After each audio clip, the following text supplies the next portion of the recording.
Hello, this is Mech 330 for week 4, and in this lab is using analog pens.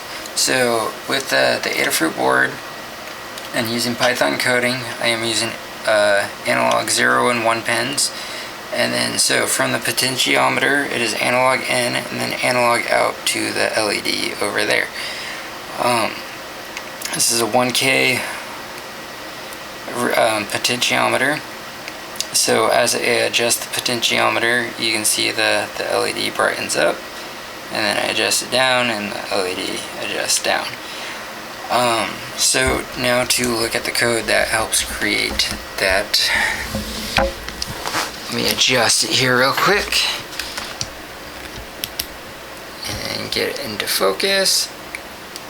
And so as we can look, let me find my mouse, there we go.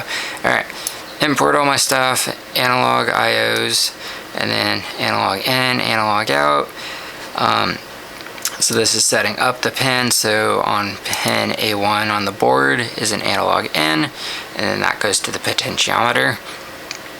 And then analog 2 is assigned to LED, and it's an analog out. So if I go over here, I'm printing out the potentiometer value. And as I can see down here, the potentiometer value is actually that lower value, and I'll explain the upper value in a sec. But as you can see, once I mess with that, it goes higher and it goes lower. It doesn't quite hit at 0, but pretty close.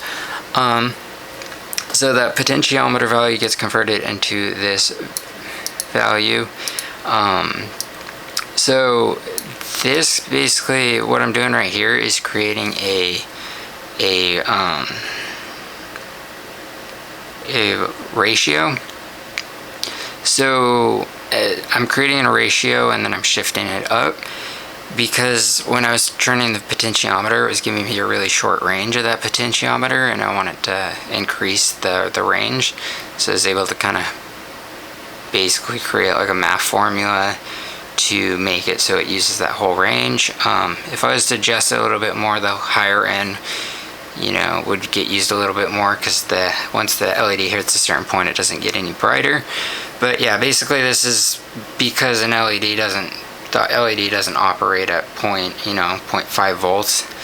It operates at a higher voltage. That's why I had to do this kind of the shift in the values. And then so I print that shift out, and then that is the higher number. So it's taking this. So if you take that lower number plus that number, it'll give you that value of the higher number. And then so that assigns it to the LED value, which basically controls how bright the LED goes. And then there's a little bit of delay, so it makes it easier to read those values as it clicks by. And that is the hardware portion for week 4.